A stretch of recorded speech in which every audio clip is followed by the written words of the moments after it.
Hey everyone, Dr. Jack Gordy here, and today we're going to take you through how do you detect if someone has SARS-CoV-2 or COVID-19. Now we're going to go through just one technique. It's the PCR technique. This is the most accurate and most sensitive technique. There is another technique which we're going to go through later called the antibody technique. And that's looking for, rather than looking for the virus directly, it's looking for your immune response to the virus. That is also a very cool technique. It's a little bit faster than this technique, but I'm going to take you through the PCR technique for detecting SARS-CoV-2. Right, here we go, aka COVID-19. Right, so what is PCR? Well, it stands for polymerase chain reaction, and it sounds intimidating when I say that, but all it is DNA replication in a test tube. So our cells replicate our DNA all the time, right? Every time a cell divides, it needs to replicate its DNA. And so our bodies are a result of this process happening incredibly accurately, thousands, millions, billions of times. And what we've done essentially is we've taken what the body does and we've taken it outside and done it in a test tube. It's incredibly clever. So let's jump into it. It's a technique that involves, it's surprisingly simple, it's pretty cool. It's a technique that involves repeated cycles of temperature dependent reactions. What does that mean? Well, what it means is we put all our ingredients in a tube, and then we run that tube through cycles of different temperatures. Hot, warm, warmer, hot, warm, warmer, hot, warm, warmer. And each time we run through those cycles of temperature gradients, we don't have to add anything. We just have to change the temperature. Each time we do that cycle, the amount of DNA doubles. Now that doubling effect is dramatic because think about it, it's exponential. 2, 4, 8, 16, 32, 64, 128, 256. Humans really struggle to understand exponential growth. Here's just a side anecdote. I always get distracted in these videos. But if you had a giant piece of paper and you fold it, it doubles in thickness. If you fold it again, it doubles in thickness again. So it's now 4 times thicker than it was at the beginning. You fold it again, it's 8 times thicker than it was at the beginning. If you fold that piece of paper 101 times, I know it seems impossible, but the bigger the piece of paper, the more you can fold it. So we've got a gargantuan piece of paper that we've folded 101 times. Papers are, a tenth of a millimeter thick, and we fold it 101 times. That stack of folded paper will be the width of the observable universe. And so that's just an example of exponential growth, how humans are really bad at understanding it. Yeah, so the thickness of the paper, you look it up, trust me, 101 folds, and it's the thickness of the observable universe. And think about this, 100 folds, and it's half the thickness of the observable universe. So that's how doubling works. Right, so PCR doubles the DNA every cycle, and we give it 30 to 40 cycles. So it's starting to double a lot. So it produces multiple copies, and this is an important part, of a specific segment of DNA. PCR isn't about amplifying my 3 billion nucleotides over and over again. It's about choosing a part of my DNA to amplify over and over again. So I could choose a single gene, or I could choose a part of a gene to amplify over and over again, and that's PCR. Any specific piece of DNA can be amplified. And so how do we select this piece of gene that I want to amplify? Say I want to just amplify a single gene inside my body. How do I do that? I take a sample of my DNA, and what I do is I add these little primers. Now these primers are a small sequence of single-strand DNA that's going to bind to either side of the gene I want to amplify, upstream and downstream of the gene I want to amplify. And that small piece of DNA is going to amplify everything in between it. And I'm going to go through why shortly and how that all works. It's very cool. And it's incredibly sensitive. It can start from a single DNA molecule and you can amplify up to, as many copies as you want. And it's a fantastic way. And then we can look at it. So these are the steps. We've got step 1, which is melt the DNA. Step 2, anneal the primers, those little pieces of DNA.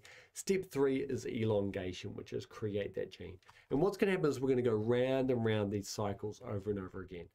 Now let me go through each step slowly.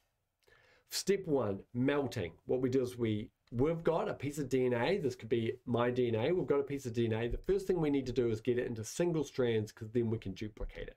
And for that, we heat it roughly at 95 degrees. So when we heat it, it splits into single strand DNA. We've opened up that information, which is actually stored on the inside of the DNA. And now we can access that information in order to duplicate it.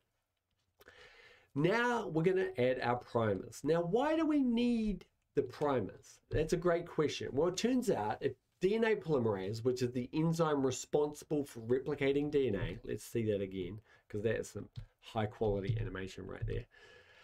So it turns out DNA polymerase cannot mount onto single strand DNA. It cannot get on there to do its thing. DNA polymerase is the enzyme responsible for replicating your DNA inside your cell, and now we're trying to do it outside the cell, but it cannot do it on a single strand of DNA. It needs a double-stranded bit of DNA. And because DNA runs in opposite directions, it's anti-parallel. The molecular structure is opposite directions, it's anti-parallel. What we need is two different primers. One, up at this end, this is a small piece of DNA that we've created, we've synthesized, and we've added to our mix. And this piece of DNA will run that way, and this small piece of DNA runs in the opposite direction. So every PCR reaction needs two primers running in the opposite direction on the same strand of DNA, and it will bracket the gene. So this is the part that we want to amplify. So therefore we get a primer going this way and a primer going this way, and it will now amplify. Now these self-stick to the DNA, and that's because every time we've got a C, we've got a G. Every time we've got an A, we've got a T. It's a perfect match. So they naturally stick to each other. They don't need any enzymes or anything. All they need is the temperature to drop down. Because at 95 degrees, everything is single strand. So we need to drop the temperature down to 52.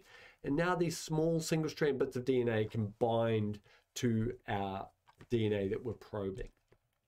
So now DNA polymerase, also known as Taq polymerase, and that's because it's a specific kind of polymerase that can work in really high temperatures. So it's called Taq polymerase.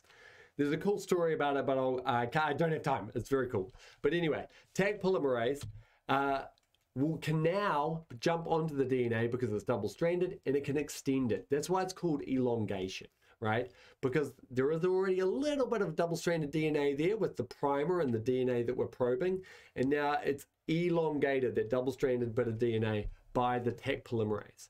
Now, important in our soup, so in our little flask, we've got my DNA sample, we've got our primers, we also need to add free nucleotides. Otherwise, the DNA can't be duplicated. We need to add these A's, T's, C's, and G's to bind to that DNA. So we need to add nucleotides, and we need to add a special polymerase, DNA polymerase, but it's special in that it can survive high temperatures.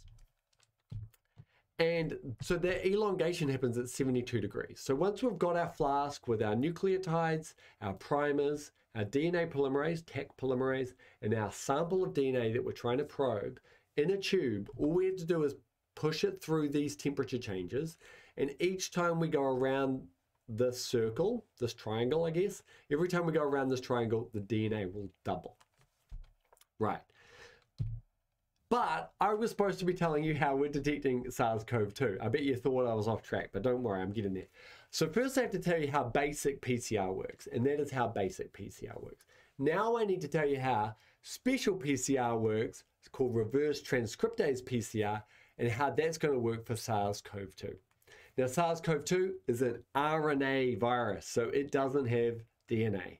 And so that's an important difference. So what we're going to need here is an additional step, and that step is to turn the RNA into DNA. And we do that via an enzyme called reverse transcriptase. And what it does is it copies an RNA strand, but it incorporates DNA nucleotides, so A, T, C's, and G, not AU, C's, and G's, and it has a deoxy backbone, not just a ribose backbone, and we end up with a single strand of DNA. Now, we heat this, and we can add specific primers that will only bind to a sequence that we find in the SARS-CoV-2 gene. So this is where the specificity of PCR comes from. These primers that will make that essential double-stranded DNA, these primers here, we synthesize them and we design them so they will only bind to part of the SARS-CoV-2 genome. They won't bind to anything else because we've got RNA, we've got other viruses up in our nose everywhere. So we need to make sure that these primers in all of nature, and we search large databases, that these primers will only bind to the SARS-CoV-2 genome. And and actually I've got them here that are like 7 nucleotides long, but actually they're about 20 nucleotides long. It just gets a bit complicated. They're about 20 nucleotides long. And when you think about having 4 potential options in 20 different spaces, you end up with 4 times 4 times 4 times 4 different, so on and so forth, times 20 different potential formulations of it. You can design these specific primers where this length of 20 nucleotides will only bind to the SARS-CoV-2 gene. It's completely unique. And because those primers will only bind to that part of the genome, only that part of the genome will form a double-stranded DNA, and only that piece of DNA that was formerly RNA can undergo elongation with that polymerase enzyme. So in this way, we start to only replicate the SARS-CoV-2 gene. And so once we've done it once, we now have a double-stranded piece of DNA, and so now we can go through regular PCR. Now, here's the final step. You're like, Jack, that's great. You've replicated a bunch of DNA, but how do we know it's replicated? How do we measure whether or not you've got the virus? And that's where these little beauties come in. These are nucleotides, and attached to those nucleotides is a fluorescent label. So a fluorescent label is something you give it one wavelength of light and out will come another wavelength of light. I'm sure you've all been at the clubs and you're wearing a white shirt and someone shines a black light. The black light comes in at one wavelength, it hits your shirt, and it comes out at a blue wavelength. So now your white shirt is blue and it's hilarious and a great time. That is fluorescence. And because you can't see the black light, suddenly this light seems to come from nowhere. That same technology is what we're using here. It will accept a red light in this example, and it will fluoresce out a green, no, sorry. Yeah. It will accept one wavelength of light. I should edit that out, but I'm not going to. I'm a rebel. Okay, so these fluorophores will accept one wavelength of light and will fluoresce out a green light. But here's the key. They will only do it once they're incorporated into a double-stranded piece of DNA. When they are floating around as a solo nucleotide, they won't fluoresce. And when they bind together, there is a conformational change in the molecule. The molecule will change structure, and it will change structure to a fluorescent structure. So now, when they're included in that DNA strand, they go from a non-fluorescent molecule to a fluorescent molecule. So if we measure the fluorescence of our sample, we will be measuring how many strands of DNA have been amplified thanks to our primers. And because our primers only bind to SARS-CoV-2 genome, it's essentially measuring what was the basal level of the SARS-CoV-2 genome. So we might end up with a fluorescent tube like this, fluorescing. Right, so here, and what we can do is we can construct a graph like this. So this is cycle number on the x-axis, the number of times we've gone around the PCR replication cycle. And on the y-axis is fluorescence, right? And what we can see is all the samples undergo a little bit of fluorescence, non-specific fluorescing. But some samples clearly just shoot off in an exponential fashion with massive levels of fluorescence. Now, it would be these samples that are SARS-CoV-2 positive, and it would be these samples that are SARS-CoV-2 negative. So what we would do is we would optimize the technique and develop a threshold in which it gives us the sensitivity and selectivity of a diagnostic test.